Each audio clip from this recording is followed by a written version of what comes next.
ಶ್ರೀ ಪ್ರಜ್ವಲ್ ರೇವಣ್ಣ ಅವರು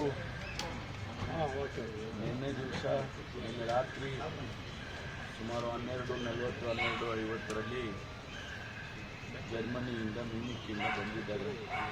ಅವರನ್ನು SIT ಅವರು ಮೊದಲೇ ವಾರಂಟ್ ಇಶ್ಯೂ ಆಗಿತ್ತು.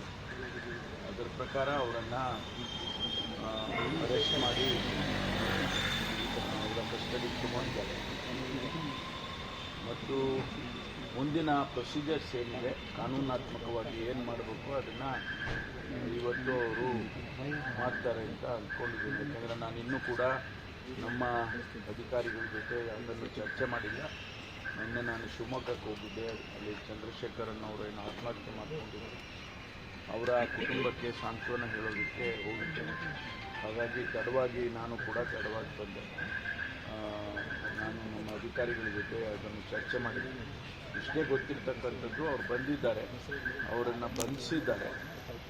ಅವರನ್ನು ಕಾನೂನಿನ ಪ್ರಕಾರ ಏನು ಕ್ರಮ ತಗೊಳ್ಬೇಕು, ಅವರಿಗೆ ಮೆಡಿಕಲ್ ಅವರನ್ನು ಜುಡಿಷಿಯಲ್ ಇವರಿಗೆ ಪ್ರೆಸೆಂಟ್ ಮಾಡಿ ಅದೆಲ್ಲ ಮಾಡ್ತಕ್ಕಂಥ ಪ್ರೊಸೀಜರ್ ಏನಿದೆ ಅದನ್ನು ಅವರು ಮಾಡ್ತಾರೆ. ಅದಾದಮೇಲೆ ಮುಂದೆ ಏನು ಅವರು ಪ್ರೊಸೀಜರು, ಅವರನ್ನು ಪ್ರಶ್ನೆ ಮಾಡ್ತಕ್ಕಂಥದ್ದು ಮತ್ತೆಲ್ಲ ಆ ಪ್ರೊಸೀಜರ್ಗಳನ್ನ ಮುಂದೆ ಮಾಡ್ತಾರೆ.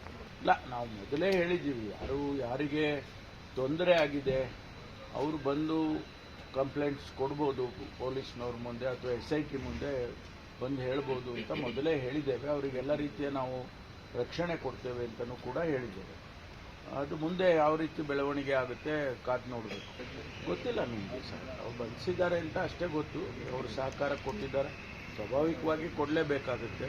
ಕೊಟ್ಟಿದ್ದಾರೆ ಅಂತ ಅಂದ್ಕೊಂಡಿದ್ದೀನಿ. ಯಾಕೆಂದರೆ ಅವರು ಇಮಿಗ್ರೇಷನ್ ಪೇಪರ್ಸ್ ಎಲ್ಲ ಕ್ಲಿಯರ್ ಮಾಡಿ ಆನಂತರ ಹೊರಗಡೆ ಬರಬೇಕಲ್ಲ. ಅವರು ಡಿಪ್ಲೊಮ್ಯಾಟಿಕ್ ಪಾಸ್ಪೋರ್ಟ್ ಇರೋದ್ರಿಂದ ಕೆಲವು ಸರಳವಾಗಿ ಆಗ್ತವೆ. ಆದ್ದರಿಂದ ಅದನ್ನೆಲ್ಲ ಮುಗಿಸಿ ಅವರು ಬಂಧನಕ್ಕೆ ಒಳಪಡಿಸಿದ್ದಾರೆ. ಗೊತ್ತಿಲ್ಲ, ಅದೆಲ್ಲ ನನಗೇನು ಗೊತ್ತಿಲ್ಲ. SITನವರು ಆ ಮಾತು ಹೇಳಿದರೆ ನಾವು ಒಪ್ಬೋದು. ಬೇರೆ ಬೇರೆ ಸೋರ್ಸಸ್ಸಿಂದ ಆ ರೀತಿ ಬಂದರೆ ಅದನ್ನು ನಾವು ನಂಬೋಕ್ಕಾಗೋದಿಲ್ಲ. ಇಲ್ಲ, ಬಂಧನಕ್ಕೆ ಪ್ರಕ್ರಿಯೆ ನಮ್ಮ ದೇಶದಲ್ಲೇ ಇದ್ದರೆ, ನಮ್ಮ ರಾಜ್ಯದಲ್ಲಿದ್ದರೆ, ನಮ್ಮ ದೇಶದಲ್ಲಿ ಯಾವುದೇ ರಾಜ್ಯದಲ್ಲಿದ್ದರೂ ಕೂಡ ನಮ್ಮ ಟೀಮ್ನ ಕಳಿಸಿ ಅವ್ರನ್ನ ಸೆಕ್ಯೂರ್ ಮಾಡ್ಬೋದಿತ್ತು. ಹೊರದೇಶದಲ್ಲಿ ಇದ್ದದ್ದ ಕಾರಣಕ್ಕಾಗಿ ಅದಕ್ಕೆ ಆದಂಥ ಪ್ರೊಸೀಜರ್ಸ್ ಇದೆ. ನಾವು ಯಾರೋ 4 ಜನ ಇಲ್ಲಿಂದ ಇನ್ಸ್ಪೆಕ್ಟರ್ಗಳನ್ನೋ ಅಥವಾ ಸೀನಿಯರ್ ಆಫೀಸರ್ಸ್ನೋ ಕಳಿಸ್ಬಿಟ್ಟು ಅಲ್ಲಿಂದ ತಾಕೊಂಬಂದ್ರಿ ಅಂತ ಹೇಳೋಕ್ಕಾಗೋದಿಲ್ಲ. ಅವೆಲ್ಲ ಮಾಡೋಕ್ಕೆ ಬರೋದಿಲ್ಲ. ಇಂಟರ್ನ್ಯಾಷನಲ್ಲು ಟ್ರೀಟೀಸ್ ಇರ್ತವೆ ಬೇರೆ ನಮ್ಮ ದೇಶಕ್ಕೂ ಬೇರೆ ದೇಶಕ್ಕೂ, ಅದನ್ನೆಲ್ಲ ಫಾಲೋ ಮಾಡಬೇಕಾಗ್ತದೆ. ಹಾಗಾಗಿ ನಾವು CBI ಮೂಲಕ ಅವರಿಗೆ ಇಂಟರ್ಪೋಲ್ನವ್ರಿಗೆ ಹೇಳಿ ಬ್ಲೂ ಕಾರ್ನರ್ ನೋಟಿಸ್ ಇಶ್ಯೂ ಮಾಡಿಸಿ ಆ ಪ್ರೊಸೀಜರ್ಸ್ ಎಲ್ಲ ಮಾಡಿದ್ದಾರೆ.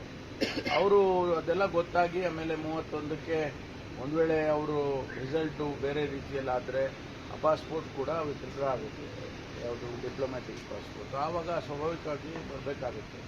ಇದನ್ನೆಲ್ಲ ಅರ್ಥಕೊಂಡು ಬಹುಶಃ ಅವರು ನಾನು ಸರೆಂಡರ್ ಆಗ್ತೀನಿ 31ನೇ ತಾರೀಕು ಅಂತ ಹೇಳಿದರು ಅಂತ ಅನಿಸುತ್ತೆ. ಬಂದಿದ್ದಾರೆ. ಬಂದಿರೋದ್ರಿಂದ ನಿಜವಾಗೂ SITನವ್ರಿಗೆ ಅನುಕೂಲ ಆಗುತ್ತೆ ಇನ್ವೆಸ್ಟಿಗೇಷನ್ ಮಾಡೋದು. ಇಲ್ಲ, ನನಗೆ ಅದೇನು ಗೊತ್ತಿಲ್ಲ. ನಾನು ಕೂಡ ಮಾಧ್ಯಮದಲ್ಲೇ ನೋಡಿದೆ. ಸಾರಾ ಮಹೇಶ್ವರ ಮೊದಲನೇ ಬಾರಿಗೆ ಸಾರಾ ಮಹೇಶ್ವರ ಹೆಸರು ಬಂದಿದೆ. ಅದ್ರ ಬಗ್ಗೆ ನನಗೆ ಹೆಚ್ಚು ಮಾಹಿತಿ ಇಲ್ಲ, ತಿಳ್ಕೊಳ್ತೀನಿ.